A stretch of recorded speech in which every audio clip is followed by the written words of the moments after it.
Tsaka yung parents. Mapa, hindi kayo. Para ano. Yeah. Happy birthday to you.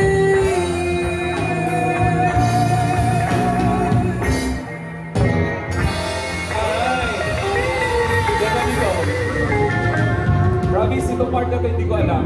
Walang alam sa script, tinatawag lang ako. Okay, thank you very much for being part of this day. And more importantly, thank you very much for being part of my life.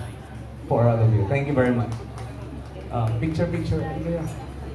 Man, gusto niyo bilisan ng konti? Para gusto niyo magbilis ng konti? Yung mga anak ko. Gusto niyo magbilis tayo? Dali kayo, please. 1, 2, 3. Thank you very much. Happy birthday, Sir Carl! Love you so much. Picture.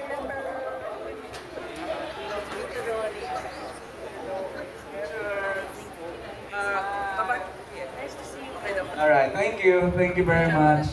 Thank you. Kaya pala wala si Joros at si Jeff kanina. Thank you. Para sa cake, kaya pa kayo nasa likod. Salamat talaga. Nablaw. Salamat. O, palagay natin yan. Thank you. Okay, thank you. So I would like to invite the judges na bumalik na po sila sa kanilang mga upuan. Doc Carl, I wish you long life, good health, no? At sana marami ka pang matulungan ng mga estudyante. At kasama niyo po ako sa pagsiservisyo. Alam ko yung puso mo sa pagtulong sa mga estudyante. Kung ano po makakatulong, lalo-lalo na po sa mga mahirap. And wishing you all the best sa iyong buhay. Hindi ko alam na 54 ka na pala, mukha kang bata eh. Baliktarin mo na lang, gawin mo na lang 45 years old.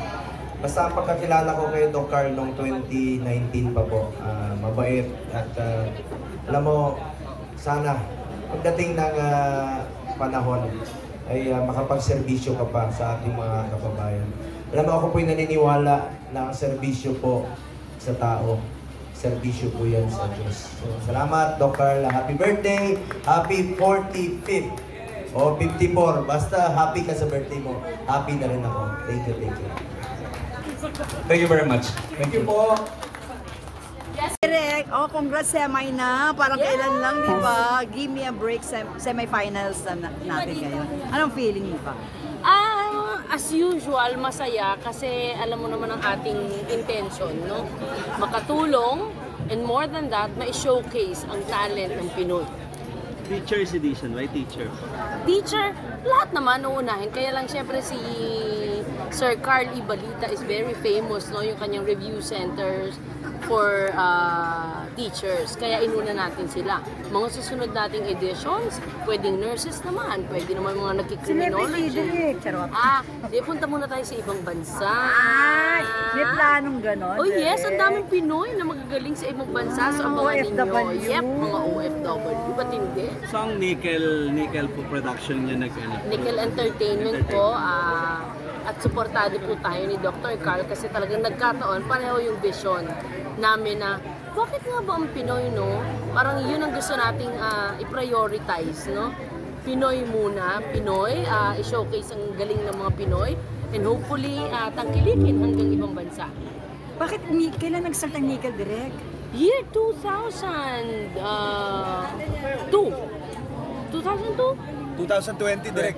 20 pala. Ang tagal lang.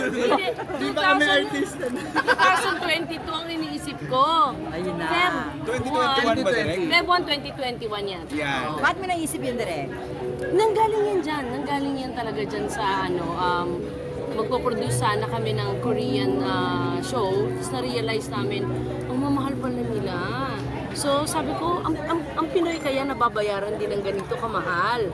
So doon kami nagsimula na, naniniwala naman tayo na mga Pinoy ay may talento sa pagkanta. So bakit hindi muna yung atin ang pasikatin natin? Nagkataon si Dr. Carl Ibalita felt the same way pala.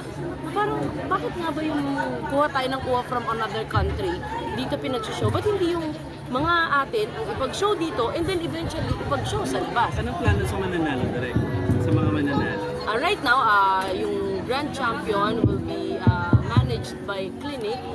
It's another company na sister ng Nickel. Pinagbaliktad lang yung mga letters nun eh. So, ginawang Clinic Artist Management. Kasama po doon ang pagmamanage sa amin ng mga artista. Isa sa mga una namin i-manage ay si Frenchie D, si Chase, yung mamaya. Wala pa, may mga kanya-kanyang managers na yan. But soon, hopefully we'll grow the family. Nakahanda kami umalis sa mga manager namin. Kung ikaw lang ang magmamanage sa amin, walang problema. Ay, wag ganon! Pero direct, ang dami nakakamiss sa inyong mag-direct. Kailan daw ulit kayo babalik? Ay, malapit na! Abangan po ninyo. Tuloy na ba? Ako po'y paalis na bukas at attend po ako ng Film Fest sa Canada. Sa Cine Film Fest, Toronto. Tayo po ay may konting Q&A and meet and greet. Tapos meron tayong mga pa-free 100 tickets sa mga manonood ng Hello, Love, Goodbye. Oh, yun na nga. Inaabangan na nga yung part 2, direct. Yes! Ako rin naman. Ay, ito mong dalawa po. Yan.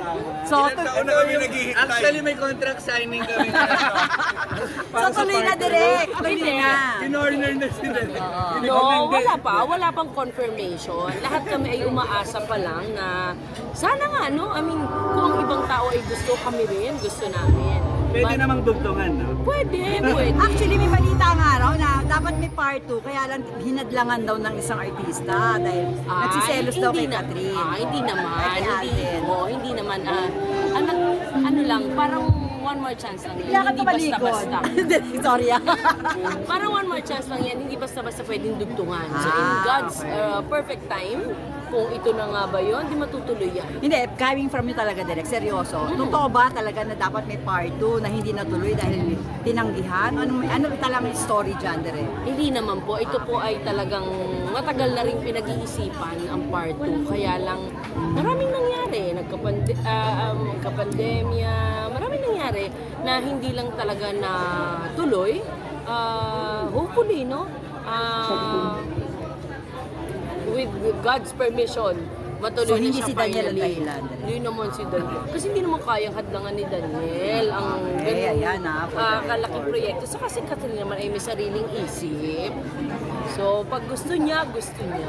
Ngayon, umugong nga kasi yan, direct, dahil nakikita na ngayon, di ba, parang may cut din na, may balitang sila Nagkataon na. naman birthday nung tao, huwag naman natin bigyan ng kulay. Sadya lamang pong hindi sila imbitado, hindi din ako. Aray! May hugot, direct. Hindi. Alam naman namin private party lang yun. That's all right.